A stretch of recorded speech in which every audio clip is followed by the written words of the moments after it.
साक्षी धालरूम club में गुरुवार को झारखंड के पूर्व लोकायुक्त स्वर्गीय ध्रुव नारायण उपाध्याय की स्मृति में लिखी एक पुस्तक ध्रुव एक दिव्य आत्मा का आलोकवर का लोकार्पण किया गया। मौके पर मुख्य अतिथि दिल्ली सरकार के लोकायुक्त हरीश चंद्र मिश्रा, विशिष्ट अतिथि न्यायमूर्ति चंद्रशेखर सिंह, झारखंड हाई कोर्ट के न्यायमूर्ति दीपक रोशन, न्यायमूर्ति राजेश कुमार, न्यायमूर्ति अपरेश सिंह खूंटी के जिला जज संजय कुमार और उद्घाटनकर्ता विधायक सरयू राय उपस्थित थे। अपने संबोधन में दिल्ली सरकार के लोकायुक्त हरीश चंद्र मिश्रा ने कहा कि दिवंगत न्यायमूर्ति ध्रुव नारायण उपाध्याय की तरह काम करना कठिन है। वह जो काम को जानते थे उसे पूरा करके ही दम लेते थे। उन्होंने कहा कि कोरोना ने हम दोनों के परिवारों को प्रभावित किया और अंततः उपाध्याय जी जिंदगी की जंग हार गए। अपने संबोधन के दौरान वह कई बार भावुक हो गए। वहीं उद्घाटनकर्ता विधायक सरयू राय ने कहा कि उपाध्याय जी से मेरी मात्र 2 बार मुलाकात हुई। वह लोकायुक्त के अधिकार को और सशक्त बनाना चाहते थे। इसके लिए वे संविधान में संशोधन करवाना चाहते थे ताकि आम जनता को तुरंत और सही न्याय मिल सके।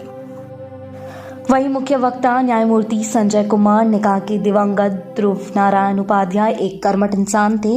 हम लोगों को कई बार मार्गदर्शन करते हुए प्रोत्साहित किए।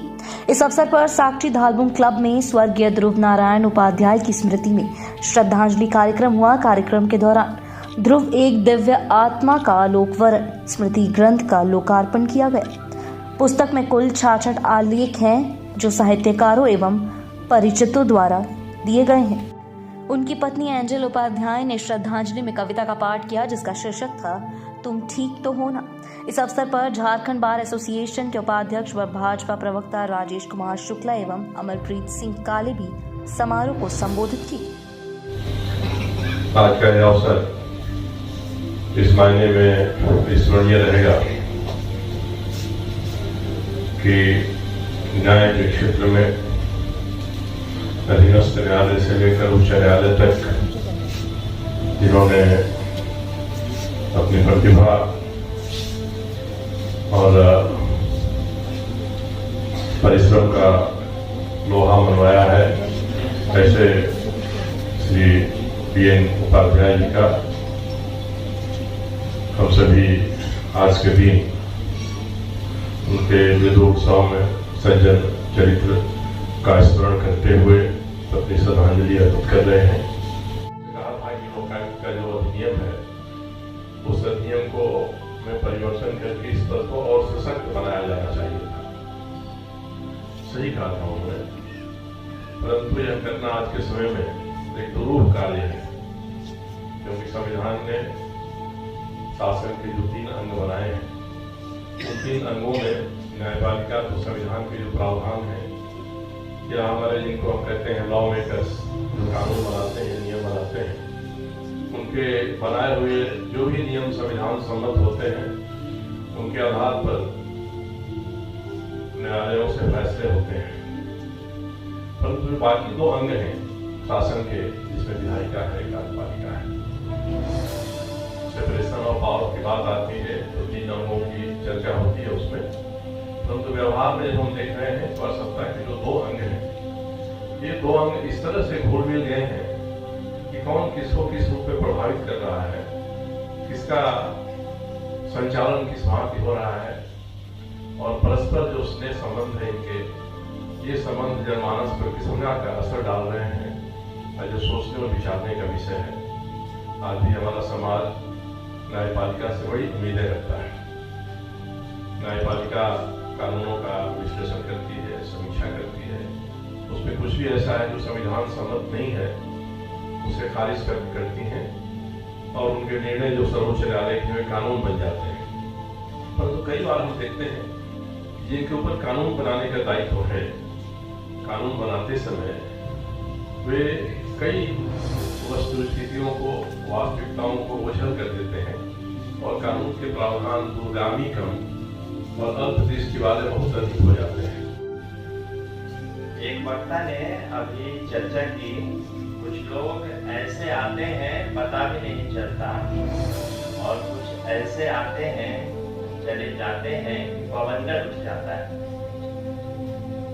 हमारे उपाध्याय जी ऐसे थे जो दिल में ऐसे आके बस गए कि पता भी नहीं चला और जब तक पता चला तब तक इतनी गहरी बैठ हो चुकी थी उनके दिल में कि उसके बाद अब इस जीवन में उनको निकालना, मुझे ऐसा लगता है, मुझे नहीं, आप सब और हजारों लाखों लोगों के लिए चाह के भी असंभव ही होगा।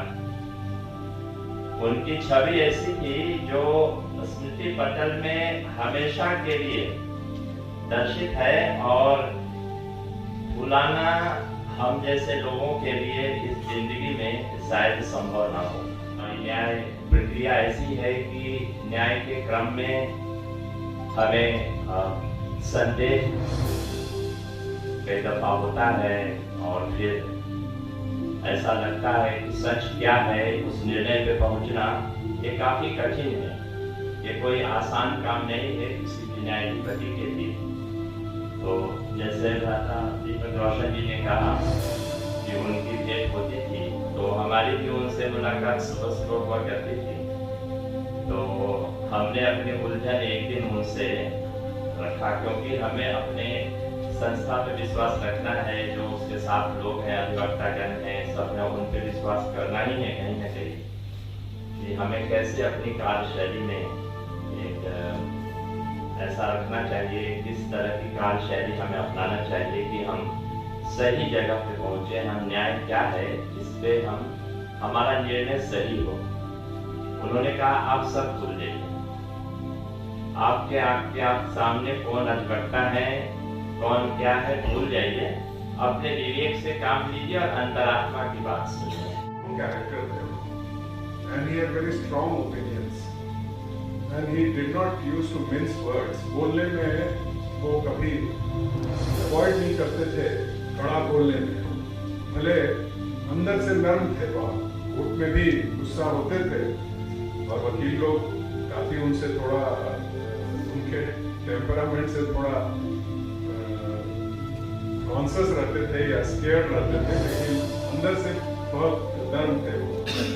तो कभी हम लोग की मीटिंग हो, हाई कोर्ट में तरह तरह की मीटिंग होती रहती है, तो वो अपने ओपिनियन बनाने में या बताने में कभी झिझकते नहीं। वो आपको पसंद आए नहीं आए, he had his own opinion.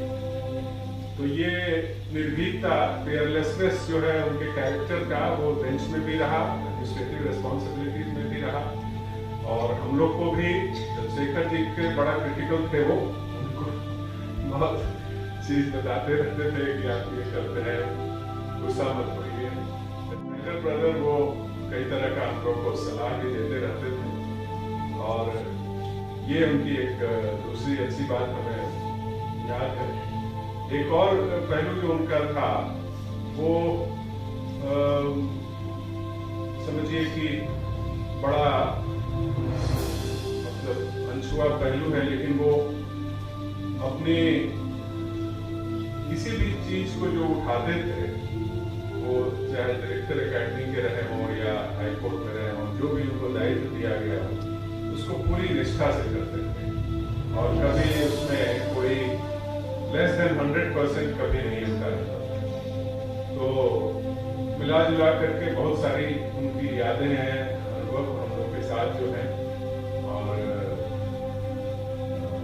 जाना तो किसी बहाने सबको है एक दिन। और भाभी जी की प्रेरणा, उन्होंने उनकी याद को जिंदा रखा, इतना प्रयास किया। उनके परिवार के लोगों ने ये पुस्तक का एक कंसेप्ट बनाया, उसको लोकार्पण आज हुआ। हम खड़े खड़े बाहर देखते रहे, कारवां गुजर गया, गुब्बार देखते रहे, गुब्बार देखते रहे।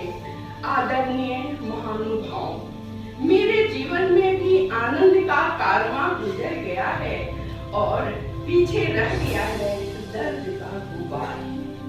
प्रस्तुत कविता में उसी की अनुभूति, जिसका शीर्षक है तुम ठीक तो हो ना, तुम ठीक तो हो ना,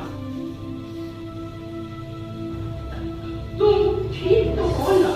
कानों में गूंजती है हर वक्त यह आवाज, दिल को कर देती है तार तार।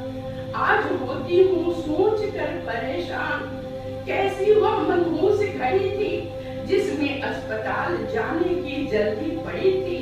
मेरी सलामती की खातिर आपने गंवा दी अपनी जान, गंवा दी अपनी जान। घर छूटा, परिजन छूटे, छूटा कुल परिवार, बिछड़ गई मैं तुमसे प्रियवर, उजड़ा मेरा संसार, उजड़ा मेरा संसार।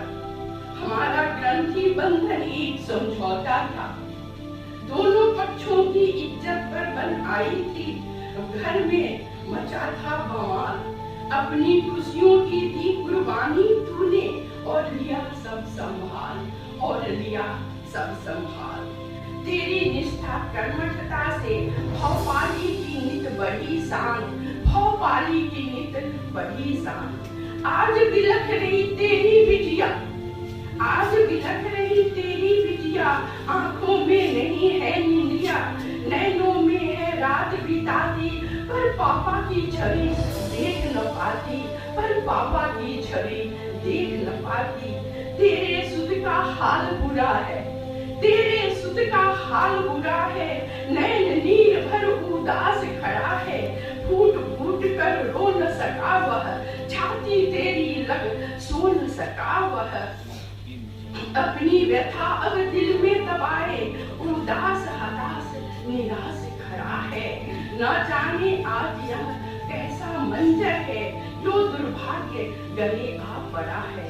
ये थे हमने साथ निभाने की थी कसमें खाई, मुकर गए क्यों वादे से अपने, छोड़ दिया पतवार आपने, तट पर नौका लगने से पहले, तट पर नौका लगने से पहले।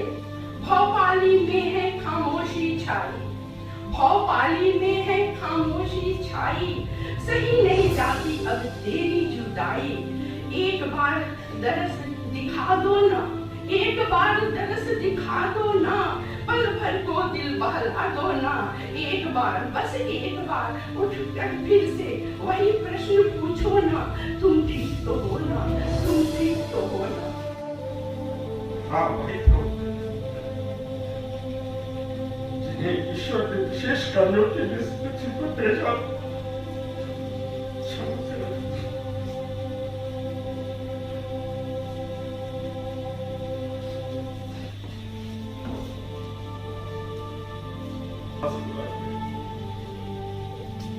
कहते हैं ऐसे व्यक्ति जब ईश्वर का कार्य पूरा कर लेते तो अधिक समय तक पृथ्वी पर नहीं रहते।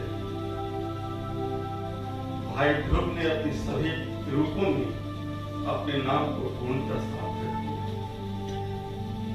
एक पुरुष के रूप में नारी के प्रति उनका सम्मान, भावी श्रीमती एंजिल उपाध्याय की अभी कही हुई पंक्तियों में आपने देखा है, हमारा ग्रंथि बंधन एक समझौता था, दोनों पक्षों की इज्जत पर बनाई थी। घर में मचा था बवाल, अपनी खुशियों की तेरी कुर्बानी तूने, और फिर सब लिया संभाल। एक पिता के रूप में अपने संतानों के प्रति उन्होंने अपना कर्तव्य निर्वाह कर, एक अधिवक्ता के रूप में लोगों को न्याय दिलाकर, एक न्यायाधीश के रूप में अन्याय पीड़ित लोगों को न्याय देकर तथा उनके आंसू पोंछकर, तदंतर लोकायुक्त के रूप में भ्रष्टाचार को उजागर कर उन्होंने अपना कार्य इस पृथ्वी पर पूर्ण किया, और 67 वर्षों की अल्प अवधि में इस धरा से विदा ली। जरूर उन्होंने अपना कार्य